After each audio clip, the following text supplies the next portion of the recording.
Ladies and gentlemen, kumetokea jamaa fulani ambaye anajiita Ustaz Juma, ambaye amemsifu sana msanii Konde Boy, ambaye kwa jina maarufu ambaye anafahamika kama Harmonize.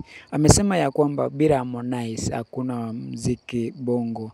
Amesema ya kwamba bila Harmonize hakuna muziki tena bongo.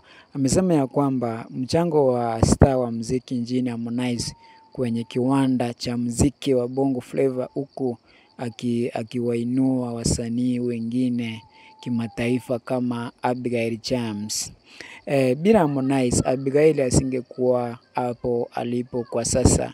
Harmonize amemtengeneza Abigail mpaka kuwa mwanamuziki wa kimataifa. Kwa hivyo Harmonize amefanya makubwa sana katika muziki wa Bongo Flava na bado anaendelea kufanya makubwa. Ngoja albamu yake ya sasa hivi inayotarajiwa kutoka hivi karibuni, ndio mtajua Harmonize ni nani.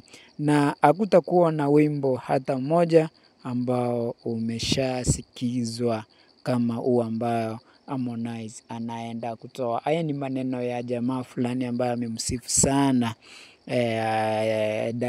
Harmonize. Amesema ya kwamba Harmonize amekuwa ni msanii ambaye ametoa mchango mkubwa sana katika Bongo Flava, na amesaidia wasanii wengi sana akiwemo Abigail ambaye kwa sasa ni msanii wa kimataifa na kitambo hakuwa kama hivyo. Hayo ndio mambo ambayo yamedokezwa kulingana na jamaa huyu ambaye anafahamika kama Ustaz Juma. Kwa hivyo Ustaz Juma ni kama anataka kutueleza kwamba iwapo umesaidiwa na wewe pia unafaa kusaidia watu.